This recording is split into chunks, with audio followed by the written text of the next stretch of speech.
Welcome to the CEO's Heart for Service, where leaders of exceptional B2B businesses work together to answer this question: how do you scale your services without compromising your client experience or the core values that drive them?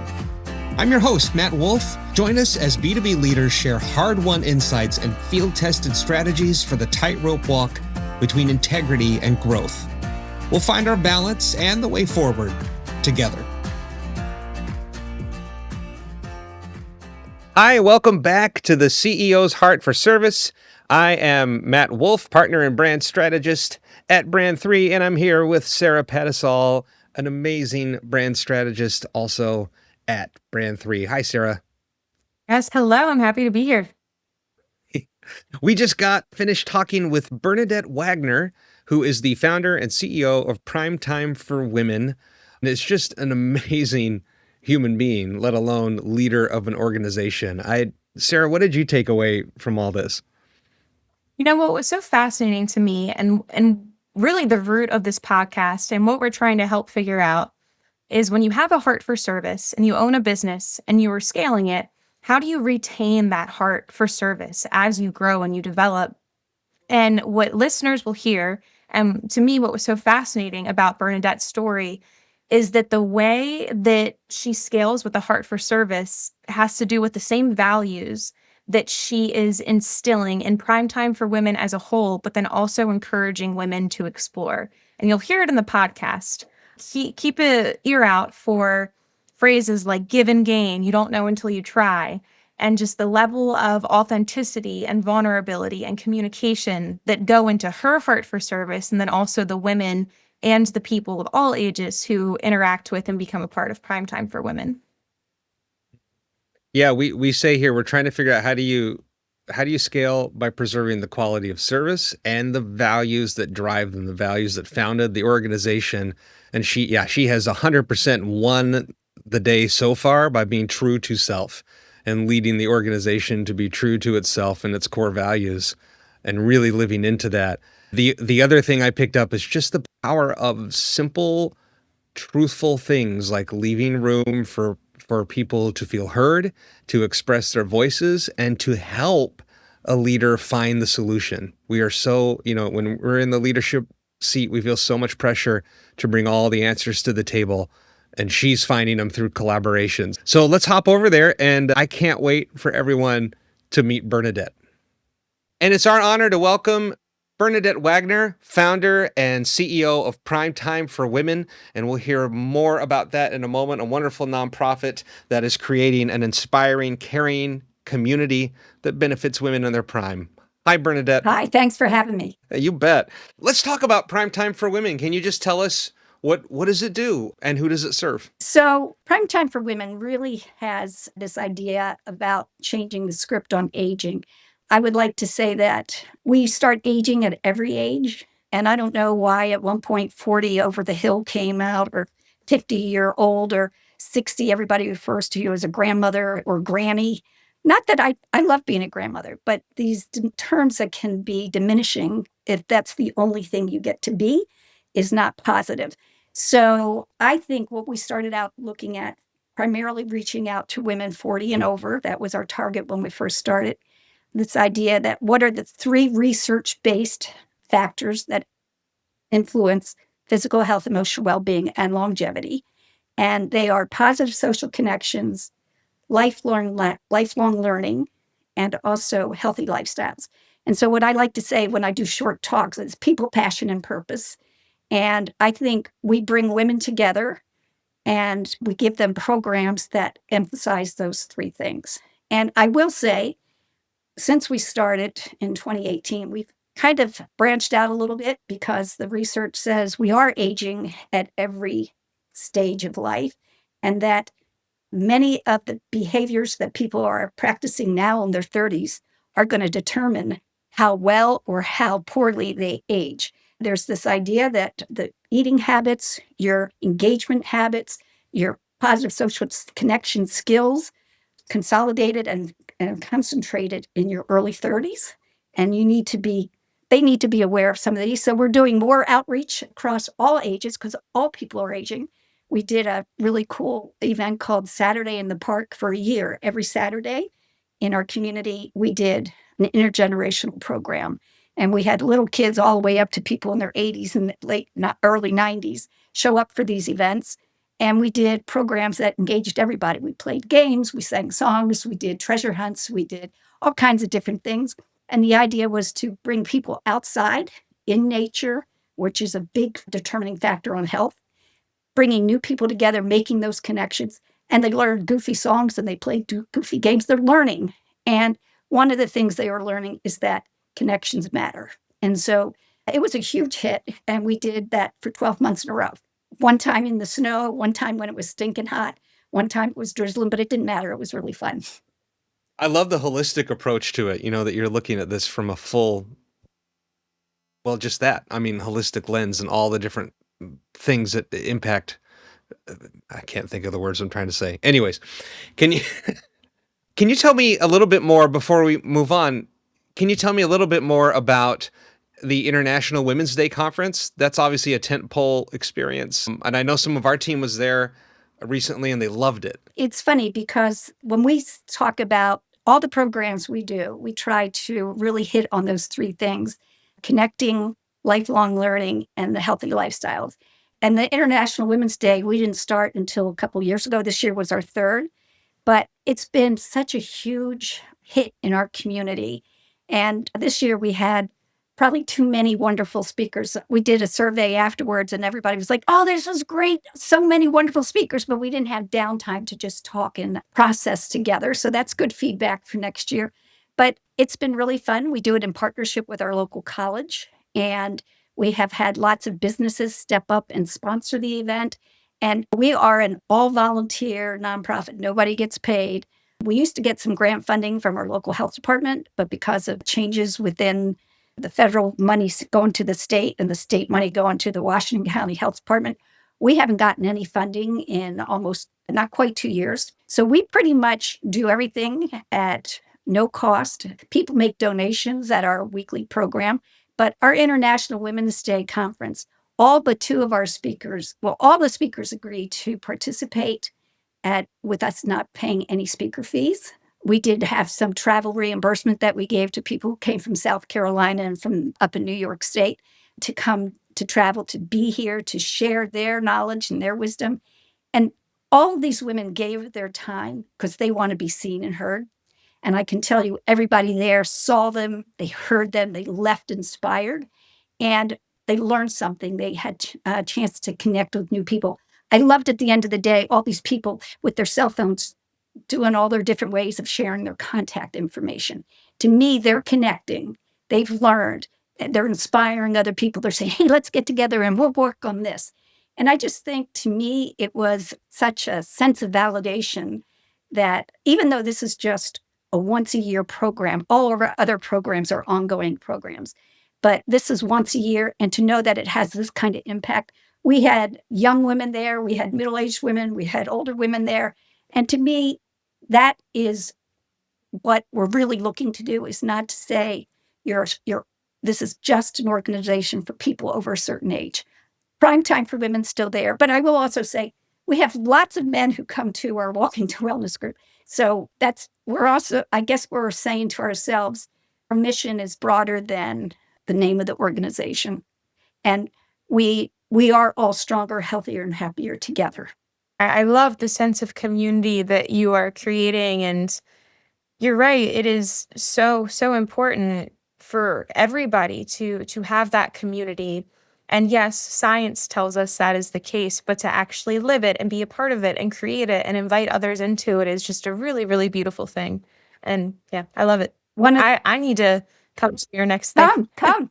So one of the things we do at Well- Walking to Wellness, which is a weekly, on the first Monday in May, we will have walked every single week for 4 years without missing once. Now that's a lot. We've had 398 different people so far walk with us, but on any given Wednesday, we usually have like between 25 and 50 people show up. But we really do try to be research-based, and the research says when people come as strangers, if you give them a shared story or shared content, then as they walk and talk, they have something to connect around. So, like last week, we had somebody, Taylor Massey from Infinite Legacy. She came and talked about their organization, which does organ and tissue donations. And then they also had brought a person Rich, who talked about receiving a liver transplant 3 years ago. And the idea was after their talk and their presentation, they stayed and walked with our community, but also people went up and said, "Oh, I have a story to tell you. And do you know anybody who's had an organ donor? Are you registered at the DMV? Have you registered to be a donor?" And it was just, you could walk around. We walk on an indoor track, which we do again in partnership with the Washington County Parks and Rec. We don't have to pay to be there. Also, the Washington County Parks and Rec manages this track for the college, so we're at the college again. So when communities collaborate, whether they're businesses or nonprofits or educational institutions, we better serve the needs. And this is free. It's open to the public. Nobody gets charged. But we've been doing this every week for 4 years. We often have physicians speak. We've had a lady do belly dancing, and even the men had on the little belly dancing scarves. And it was great. The idea is we laugh, we share our joys and our sorrows. Sometimes people cry. But one of the greatest joys for me is some of these members now, especially the women, they've gone on vacations together. They've invited each other to their granddaughter's baptism or their grandson's wedding. To me, when there's real connections that take place outside of where we meet, that's when I know we are really fulfilling our mission. That is powerful. I think it means a lot to see an organization that is just standing up for the power of and the importance of the opportunity to connect. And before we dig in on the growth story and some of those things, I do want to ask for a moment, why is it hard for women to make those connections? I mean, it's clearly difficult that there was a need that brought this vision to life, right? So Well, I think what is that problem that's being overcome? I think women tend to do a better job at connecting than men. Just socially, we have been socialized that way. But I think when I was looking at the data, when women retire and they're no longer going into their job, they lose the connections of people they used to see, especially those that are still working. And the other thing that happens is as people age, they lose loved ones, friends, dear companions because of either illness or one of the things that happen, divorce rate among older Americans is skyrocketing. It used to be people just stayed in relationships and I think suffered, maybe not in silence, but didn't feel they had the options to separate and live more fully on their own. So I think there's a couple different things. I think health issues, I think retirement, and I also think there is still, I think we're doing a better job about it, but I do still think that there's a societal story, a shared story of do what you never thought you could do. I mean, if you haven't done it by the time you're 50, then forget it. It's not going to happen. And, that's why we started this golf league. I went to our local commission on aging, which when we first started, they were supporting our effort with secretarial skills and flyers and that kind of stuff. But they stopped supporting us because they only get funding if the people in attendance are in their physical building. They don't do any programming off their site. So I didn't know that at the time. And I said, your property backs up to the city-owned golf course. Why don't you start a golf league for women who have never golfed? They said, we're not going to do that. They just thought I was a whack job. And so I was complaining to somebody who works at the city's Department of Recreation. And I said, they wouldn't even engage with me about that. And this woman said, well, why doesn't Primetime for Women do that? And I went. So I went home that night and I said to my husband, guess what? And he said, what? I said, I'm going to start a golf league. And I was 44 at the time. He said, you've never even touched a golf club. I said, I know, I'm learning and all that stuff. And, 2 years later, I won the city's senior ladies tournament. But, that was, I'm a pretty good athlete, but also there was only like 8 women who competed, but it didn't matter. This idea, I had never touched a golf club. And just last week, I bought 3 new clubs. I got fitted for 3 clubs. It's exciting. I'm learning. It's continuing to grow. Oh, wow. That's a powerful connecting point, though. I mean, you're looking at 3 to 4 hours of people being able to talk and get to know each other if they take the opportunity, So, which yeah. And, we only play because it's a new league for people mostly who've never played before. We have all these goofy rules that make it accessible to people who have never played. And they don't pay me money, but the city sponsors, they donate a little bit of money to us. And the money goes to the city of Hagerstown, which the city loves. And we are bringing people who have never golfed before into their course. And we brought in a golf pro to teach some lessons at their course.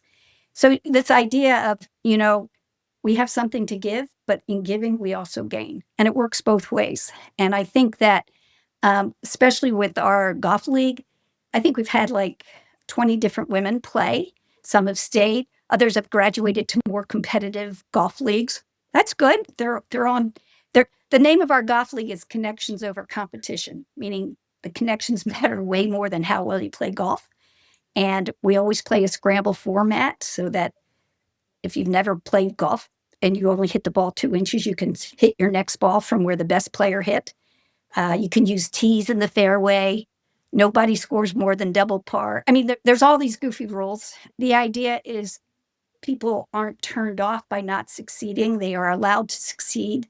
And as they grow and learn the skill, they can give up using the tees in the fairway and they can start playing their own ball. And the idea is that all this time, they are connecting with other women. They are spending time outside. They are learning something new. And that's our 3 goals right there. wow, that's outstanding. So you have this wonderful variety of events and different forums and places where people can connect. We call this the CEO's Heart for Service, and nonprofits do nothing but serve. And so what does it mean for your nonprofit or let me ask it this way, how does your nonprofit know that you've done a great job of serving the people coming to your events? How do you think about that? We're getting ready to celebrate 4 years of Walking to Wellness.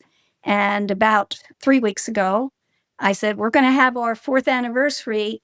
If you haven't brought a friend to this organization, what are you going to do to let them know that we are here for them and that we grow stronger the more people who show up here and our community is healthier? When individuals are healthier, communities are healthier.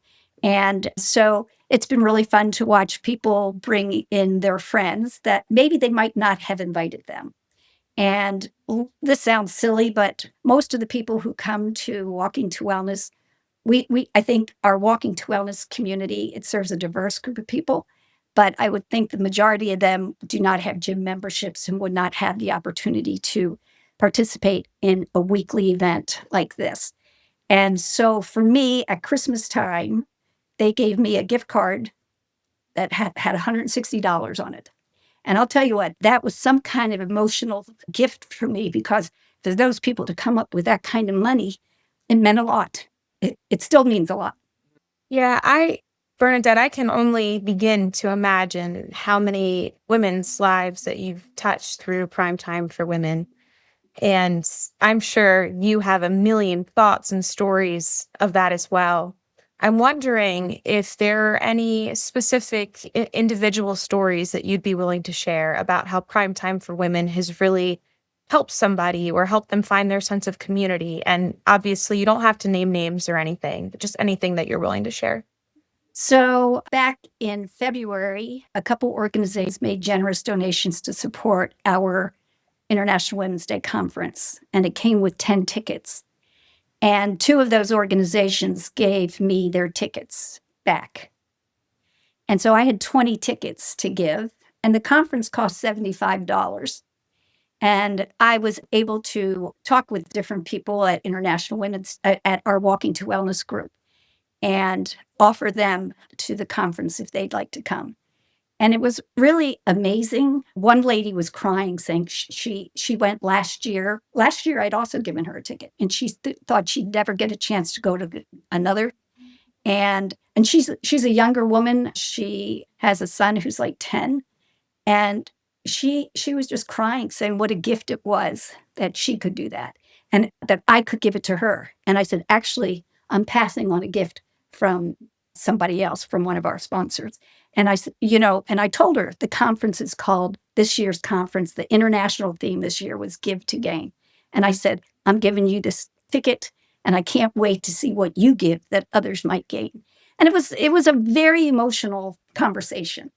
And we're walking around the track and we're both crying, That's one of those things. But, there's so many different opportunities. When during the pandemic, I did a program called A Year of Hikes, 52 weeks, 52 women, same trail.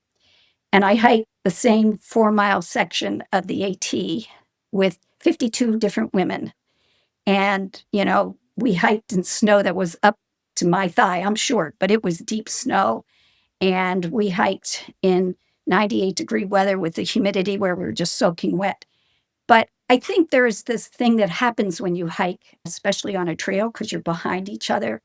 I think your breathing syncs up and your steps sync up and you fall into a rhythm.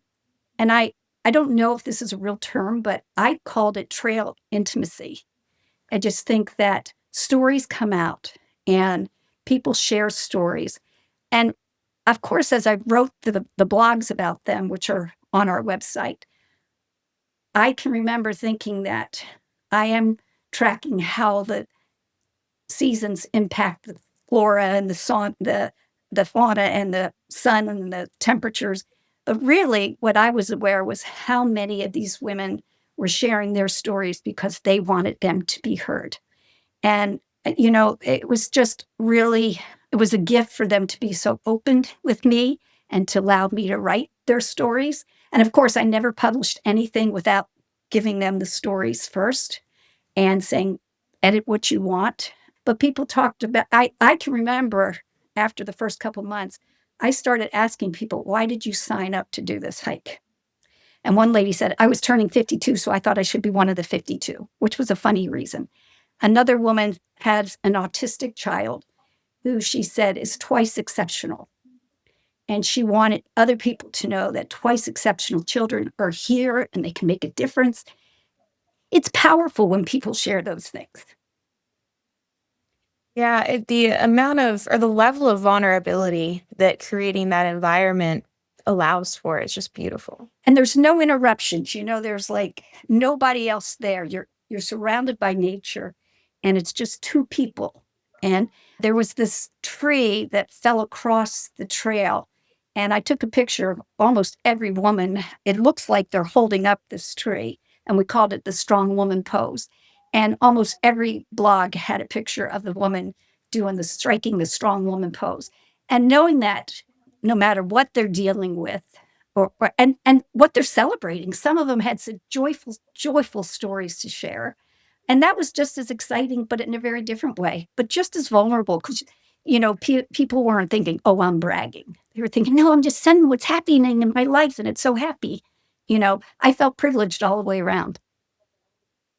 Yeah, it all comes back to the idea you keep bringing up is that give and gain. Yeah. I'm going to share my story and I'm gaining from that. I'm also gaining your story in return. It's beautiful.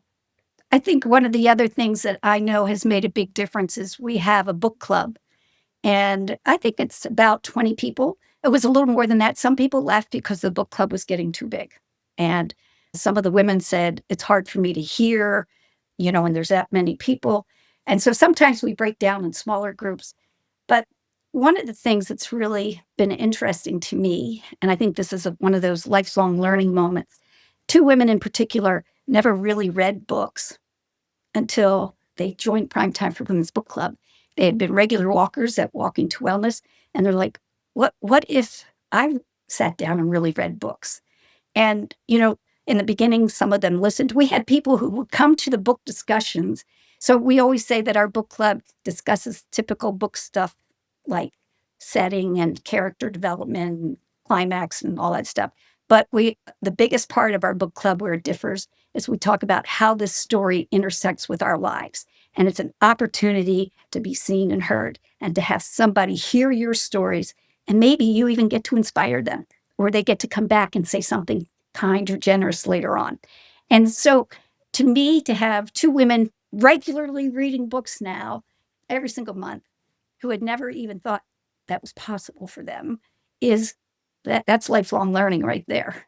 This is so powerful. What stands out to me is the power of simple elemental things that you have embraced. The power of being seen and heard, of having the opportunity to connect. And as we're talking about those things, those are all things that I just keep thinking, boy, we need way more of that. We need way more space and time and room and permission for all of those things. So this is getting me really excited to see. I want to see you keep scaling and growing. I want to see these programs keep emerging out there. I love that when you said that men are coming to the experiences as well. I was just home for a family funeral, and I was around the women in their prime that I've grown up with my whole life, and it always takes me back to holidays. And everyone eats the big meal, and then in my family, at least, the guys were treated to go watch the ball game, and then the women sat around the table and they connected and they told stories and they were sharing their sense of humor and their experience and wisdom. And there was an energy crackling around that table that I knew something wonderful was happening, and that's where I would hang out. I Yeah. wasn't really interested in the ball game. I was like, something good is happening over here, and I need that too, and I need to experience that. Empathy, connection, the stories being shared. So I just think it's all wonderful, and I want it to grow. And so I want to reflect a bit on your growth story. Like we said, we try to understand here, how do you grow without compromising what you've built, the quality of what you offer people, the values behind it. So I'm curious, have you seen some moments in growing Primetime for Women where you've seen challenges and you realize, oh, delivering this experience or holding on to this thing that's so important to us will be really, this is going to get tricky as we grow? Yeah, I think like we did this fundraiser called Dine with Prime, and I love to cook. That's one of my things. I did do a year-long program called Cultures, Cooking, and Connections, where I cooked with 12 different women from 12 different cultures, and I wrote about that. And I thought, oh, I'm going to make Dine with Prime like that. I'm going to do a monthly event, but I'm going to limit it to 8 women, and I'm going to have somebody come and be the focus guest, and we'll do this every month. We've done 2. It's a lot different when I'm preparing food and serving, and I had to go out and buy nice dishes because it was kind of um, promoted as a nicer event, and it was for people who had money because we needed some money. But I still love the idea, but it is much harder to scale that. And especially I'm doing it at my home, and my husband's 100% behind all the wacky ideas I do. But I remember the last time we did a Dine with Prime, he said, I'm going out. And he came back and we were all still here. And he's like, I thought you said this was going to be like from 7 to 9. It's like almost 10 o'clock. I said, I know. But there are some things that have been a little harder than I thought. But, you don't know if you don't try. And I think maybe going forward, part of what's going to be important for us to maybe, I don't know that we're going to be in a position to get grant funding. I would love to get a board member who could write some grants for us. At this time, we don't have the money to pay for a grant writer. I actually reached out to a grant writer and said, you could have a portion of the grant. And she said, we're not allowed to do it that way. I was like, I thought that was a pretty good idea, but they said no. So, I am hoping that as we grow, as we get a little bit more visibility, that we would have somebody who would say, hey, we'd like to either serve as a, grant writer for the organization or maybe serve on the board, and that could be their contribution. Um, my concern is right now is, if I'm honest, I'll be 69. I want to keep doing this. I'm not ready to stop. No way, no how. But when I am ready to stop, I'm not sure who would step in and work pretty much full time for no payment. So Hmm. I think, if I'm being honest, I get so much out of this. I have 5 kids and they say, Mom, most people get paid to work and you pay so you get to work. I said, yeah, that's sort of true. But I also get more than I give for sure. And so, but I don't know that you would find another CEO to step in and do it the way I'm doing it. So that's a struggle. It's interesting though. Your mission is so compelling, and when it's accomplishing, it feels like there has to be someone out there who would take that on. Or maybe Um, someone's. Maybe this is where you have a particular CEO, but you have a shared role. Collaboration's my big thing. So I think maybe you would have co-CEOs or that makes a lot of sense. this year, when I was planning International Women's Day, I got a call from a physician in our community, Dr. Mitesh Katari. And I don't know him really well. I know him to sort of say hi. He's never been my doctor. My husband was a physician at the same hospital for years. But he called and he has I guess, a fund at our local community foundation. And he said, I've been looking into what you're doing. I've been seeing your organization. And really, I can't believe you're doing this International Women's Day. I don't know how you're doing it with no funds, blah, blah, blah. And he said, I just want to make a difference. And he made a very generous donation. And, I didn't ask for that. I don't know him that well. But to me, he knows that he thinks that what we're doing is making a difference. And that is incredibly validating and makes me think that there is a way forward. I just think if you say you Hmm. can't do something, you can't. But if you say, I can do it, maybe. Yeah, well, one of the things I just wanted to say quick is that what I think is really beautiful and compelling in this story is the parallels between the mindset that you inspire in other women and the mindset that you have as a founder and CEO with your heart for service that you don't know until you try. And that is what you're telling women. You won't know if you enjoy this or you won't know if you can do it until you try. And we are giving you the space to try. And then that is also how you are going about navigating primetime for women and creating these opportunities.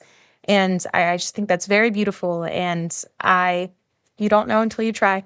I really appreciate you saying that, Sarah. I'm not sure I could have articulated it any better, but thank you for that. That's really nice to hear. What are some other challenges? Can you think of other challenges as you were growing and you realized, ooh, we're trying to deliver a consistent experience. We're trying to take care of people in the same way, and this is getting hard.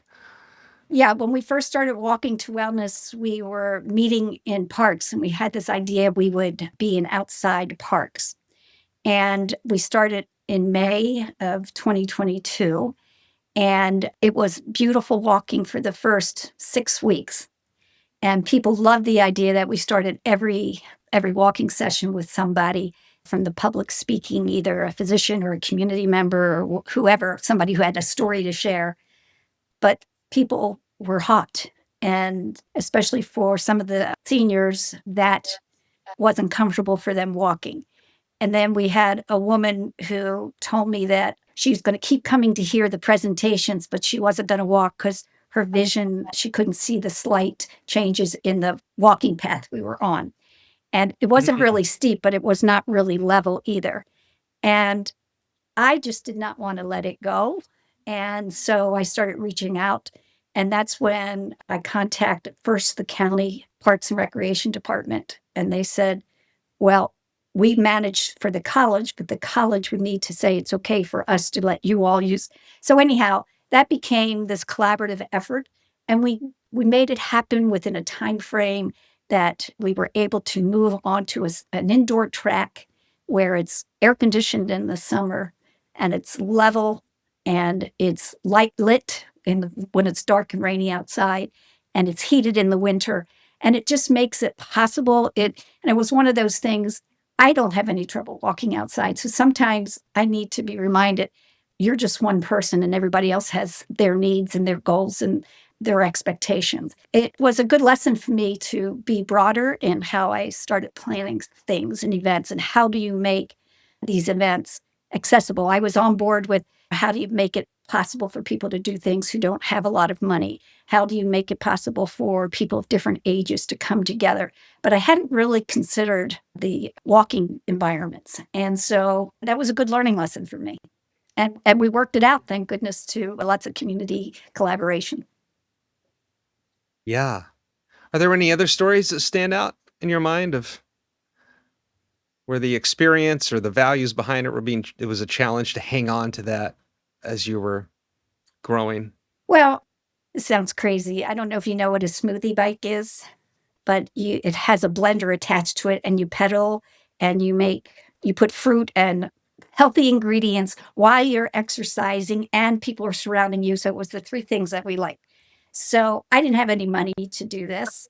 So a lady donated a beat up old bike, and the former CEO of Meredith Hospital, his wife is a friend of mine, and he's very mechanical. I took the bike to Annapolis, and he somehow attached a blender to this thing and put new pedals on it. And we brought it back here, and we took that bike to our Saturday in the Park events, which I mentioned earlier. But it kept breaking and breaking. And so I was like, I just don't want to let this go. And so it really was a fun thing for everybody of all ages. And then they had this healthy snack to eat. And so I actually wrote a grant proposal to the Washington County Health Department. And this was a couple of years ago, and they funded it in full. So now we have a professional made smoothie bike, and we can take it to events like the Hagerstown Run Fest or to the Boonesboro Days Fair. And the idea is it can now actually be a source of revenue for us because we can charge a little bit of money to have people make a snack instead of going over and buying more French fries. They can get us something a little healthier. But it took me a while to get there. I mean, I had that bike fixed so many times. People were running away from me saying, don't ask me to look at that beat up old bike again. But it led to a real smoothie bike. So No, I've never heard of that, but now I kind of want one. I'll have to send you a little video of it. It's pretty cute. I'd probably end up trying to make a milkshake with it, which might defeat the point. But Yeah, we did have at least I would earn it. I took it down to Williamsport, and the mayor's on the bike, and he asked me if I could bring it to Canal Days. And he said, but we're going to make margaritas in the smoothie bike. I said, well, there you go. I said, that would cost a little bit more, but it was engaging. And he's on the bike saying, can we make some margaritas with this? And I just loved it. Yeah. Whatever. Well, it's a powerful marketing tool that you wouldn't have had otherwise. Right. That you just didn't give up on. There's a couple of themes I hear in the stories you're telling, at least from this side, that this idea of thinking outside the box and also collaboration and just asking, and in the spirit of connection, right? Probably just native to who you are and who this organization is. There's this natural predilection to reach out for help, see what else somebody else knows. And I think it's really interesting to take that and apply that to the folks listening to our podcast who are on the business side of things. I think, that tends to be an instinct that comes later down the road for us to think about collaborating, to think about working together in new ways, to think about shaking up the formula of what we do. All of that starts to feel really kind of scary or cumbersome as business leaders and for many nonprofits, but oftentimes it is the best way forward, right? Our staff, we did a thing the other day, people were asking what were the words that we don't like the most to hear.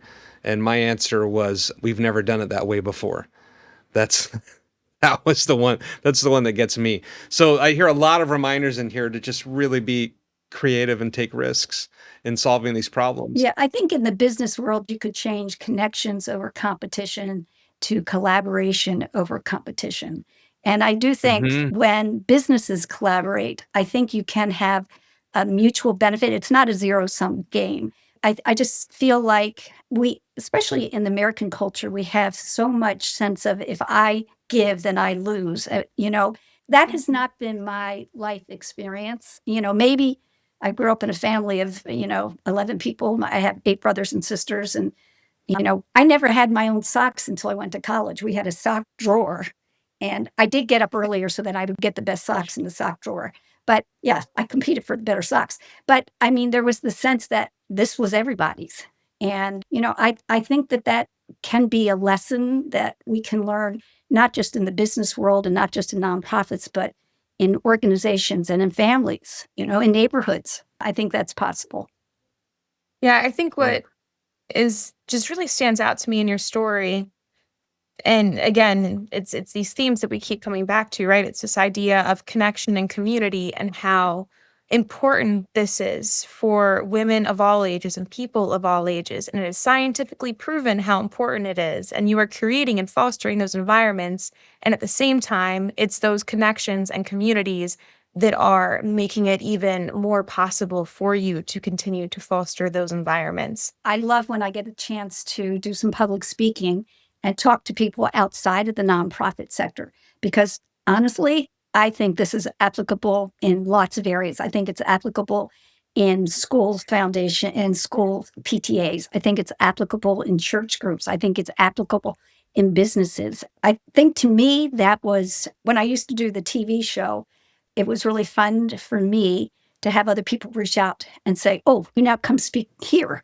And it was, just this idea that I wasn't saying anything different, but they were hearing what I was saying and they were applying it to their business. Yeah. So that to me was proof that these, I guess, tenets apply on a broader scale than sometimes we've been willing to think about. So when we think about growth, obviously we're called brand three. So we attach brand strategy to that very tightly, because to us, brand strategy is just about telling the right story to the right people. It is telling the story of the relationship between the organization and the people who it is meant to serve, who it can serve best. On the business side, we're always talking about ideal clients. Who is the ideal person to be the recipient of this? I'm curious, in your world, as you've been marketing Primetime for Women over the years, how has your story evolved and changed, or the way that you tell your story changed? I think in the beginning, I didn't really reach out to men at all, but I will tell you a funny little thing. We have this big pop-up banner, and it's probably, I can't reach the top of it, and it's probably at least 8 feet long. And I no longer put that up when we go to Walking to Wellness. Every Wednesday when I get there, there's these 3 men who've taken it on themselves. They put up the pop-up banner.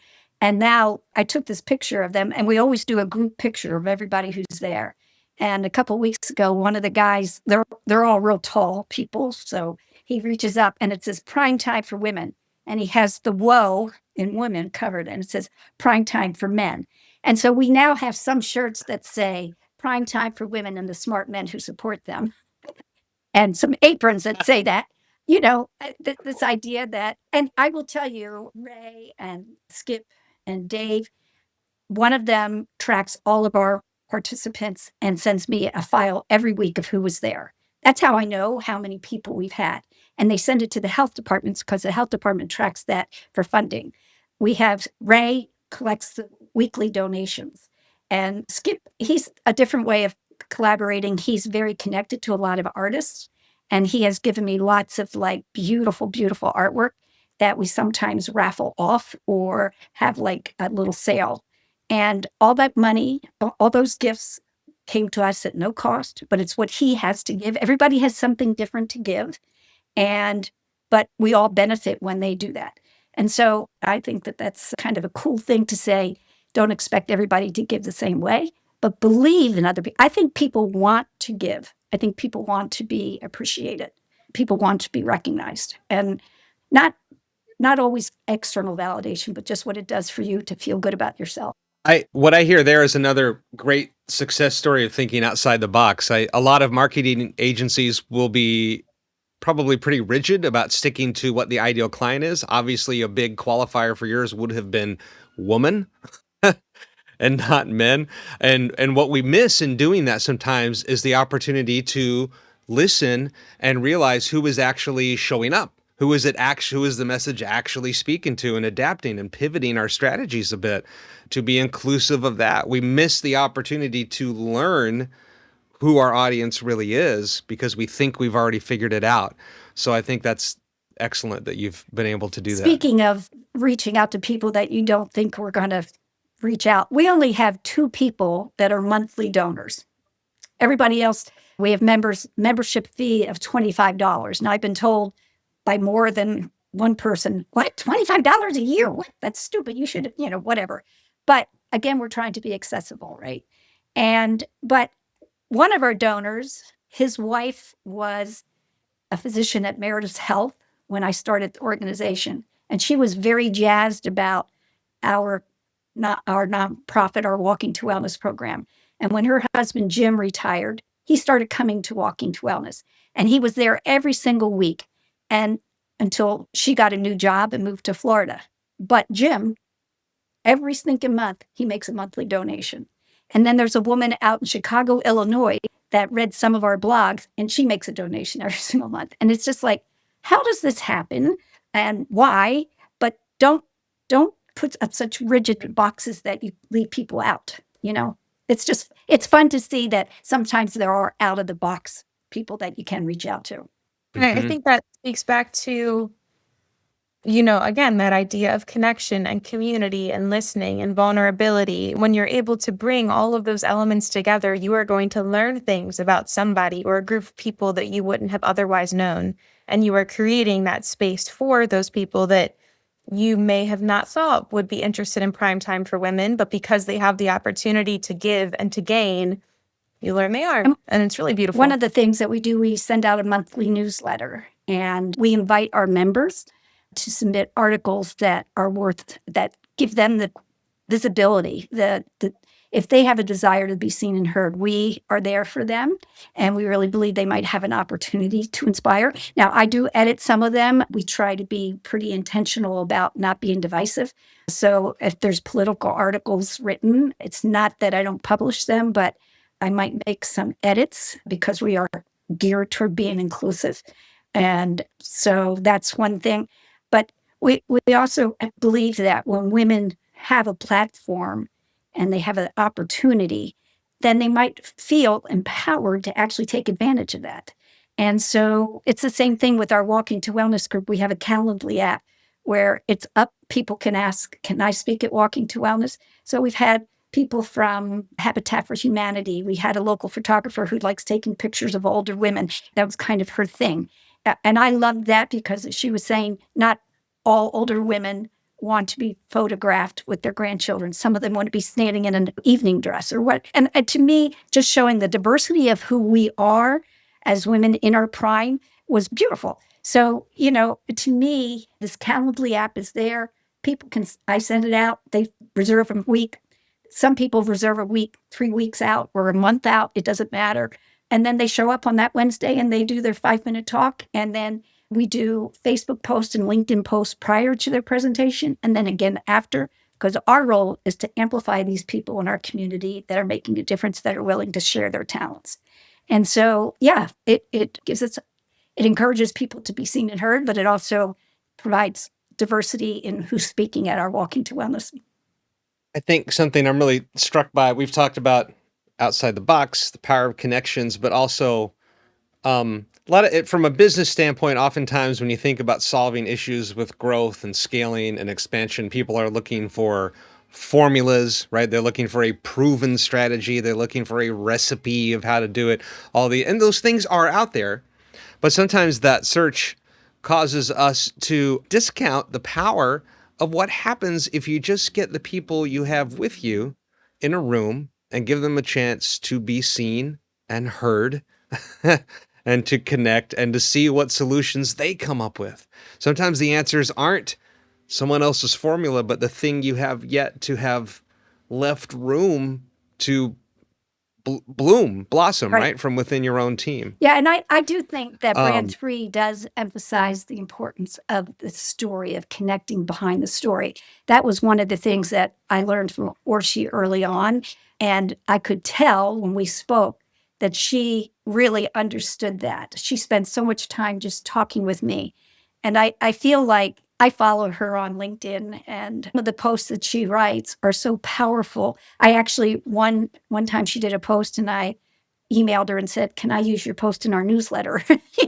I'll give you credit. And I think it's because she understands the power of the story to reach out beyond just the product, that the relationship matters as much as the product.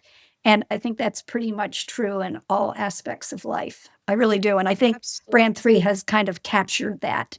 Yeah. Right. Well, and it's one thing to tell the story. It's another thing to actually live it. And it's really lovely hearing your story and Primetime for Women's story because you all are wholly living that and inviting others to live it with you. And I know we're honored to be a part of that at Brand 3. Well, thank you so much. I appreciate you saying that.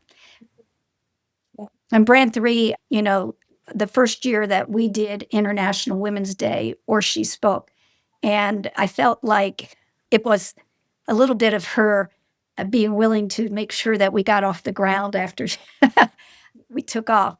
But I also know that that was when we did our survey, her presentation was, and it got the highest rating. And I think it was again and it was about how she was doing her business and what she needed to keep in mind. And I feel like it resonated with people because of the authenticity. And I think that that's one of the things where Brand 3 does a good job of capturing that. Well, what we know is that whether you're a nonprofit or a business, the reason most people end up wasting a lot of time and money on marketing is because no one has sat with them to figure out how to tell the story of who they are and who they serve in a strategic way. And once you do that, you unlock so many benefits. I mean, marketing does work better, but also sales or development and the search for donations is unlocked in a different way that's more powerful. You discover new and better ways to serve people and create a stronger client or volunteer or participant experience. That one story begins to unlock so much understanding of who you are meant to serve and how you're meant to serve them. Yeah. And I think that the authenticity comes from just having sat for a moment to think about the human story behind all of the marketing stuff. Right. Because it's all just stuff until it has the human story behind it, whether it's a website or a ad or social media post. Matt, I was going to tell you one thing. You asked me earlier about bumps in the road or difficulties of overcoming. And one of the things is at one point, I paid for one of our board members to take a grant writing course. And together we worked on some grants together. And our local community foundation was overseeing this process. And we did a great job, but we didn't get any of the grants. And when we went back and looked at the people who received the grants, it was the same for nonprofit organizations for like the last 8 years. And I think it is very, very tough. And I think other businesses have this difficulty. It's one of the areas where I feel like I can resonate with business owners is it's hard to break into being the new kid on the block. And I think that is a reality. And it continues to be something that Primetime for Women would love to overcome at some point. In our experience, it usually has to do with having that story, but also expressing what is truly unique, right? Something that is really unique about the organization that stands out with great clarity. And then that begins to catch someone's attention because you're right. That's so much of that funding, so much of it's just like business. The relationships are there. The trust is there that the money will be well spent. And it's that same trust gap that has to be overcome through the strategy. We like to wrap up with a little questionnaire because we really think if you're going to market services, it's about relationship and trust. And that means we're going to have to know more than what an organization does, more than just information and those kind of things. We need to know the people behind it. We need to know the people behind the brand. So we have a behind the brand questionnaire that'll just let people get to know you just a little bit better before we sign off. And it is quick and mostly painless. And are you up for it? Okay. I'll go ahead and kick it off here. All right, Bernadette, we are putting you on the stage. You are seen and heard. It is karaoke night. What is your go-to song? Oh, Lord. Take Me Home, Country Roads. I don't know. Nice. I'll Nice. do. I like it. What is the last thing that made you laugh out loud? My grandson got to take home Pig Newton. He called the other day to say Mr. K, his gym teacher, gave him Pig Newton to take home because he was the best listener. And Pig Newton is a purple papier-mâché pig. And he had to write a letter. He had to write an experience about having Pig Newton at his house. So he wrote a letter, which he read to me, that said, Mr. K, get me out of here. Charlie wants to eat me. Love Pig Newton. Help. And it was just so funny to see the 7-year-old have such a wacky sense of humor and love to talk about it. I love the creativity. Yeah. All right. What is your favorite way to get away from it all? I like to go up to Blackwater Falls, West Virginia with my husband. What smell remind you of a specific place or time? There is a hot attic smell that I sometimes can smell, and it reminds me of my grandparents' home in Wildwood, New Jersey, when I was a little girl. What is one day in your life that you would like to relive? Well, we even learned from the bad ones, so let me think. Gosh, I guess I've had a pretty good life. Yeah, come back to that one. Okay, you can take a pass. Okay. What? It's a hard one.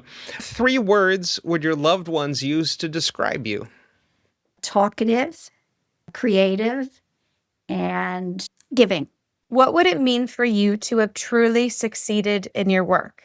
And not necessarily with Primetime for Women, but for you in your work. What does that true success look like? Looking back and not having any regrets. Feeling like even the tough spots were something that were meant to be and that I learned from them. That's a good answer. That's wonderful. Well, we can't thank you enough. Well, we hope that everyone who listens to this will go to primetimeforwomen.org. Yeah. It's just that phrase, primetimeforwomen.org, to learn more, to donate, to find out how to participate. To read some of the If blogs, you're in the area, like the Culture, Cooking, and Connections. read the blogs, read the The stories. 52 Weeks, 52 Which Women. Bernadette, have you written a book yet? Because if not, you need to. Let's talk about it. Okay. You're the second person that asked me that today. That's so funny. Thank you so much for your time. It's an honor to be on your podcast, and I appreciate everything you all have done for Primetime for Women. Thank you for joining our conversation on how to scale a business without losing its heart. If you found this episode helpful, here are 3 quick ways you can support our podcast and share it with others. First, subscribe to the show here on this platform. Second, leave a review in your podcast app. Your feedback helps other leaders with a heart for service to find this community. Third, share this episode with a B2B leader who's trying to scale their business without compromising the quality of their services. The CEO's Heart for Service is a production of Brand 3.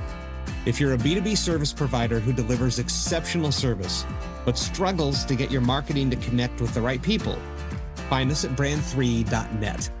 And sign up for our Brand 3 newsletter that only sends marketing insights worthy of your inbox. Genuinely helpful stuff for the road ahead. The CEO's Heart for Service is also supported by Forge Podcast Company, a turnkey production solution for using podcasts to reach a wider audience, win new clients, and grow. Find them at forgepodcast.co.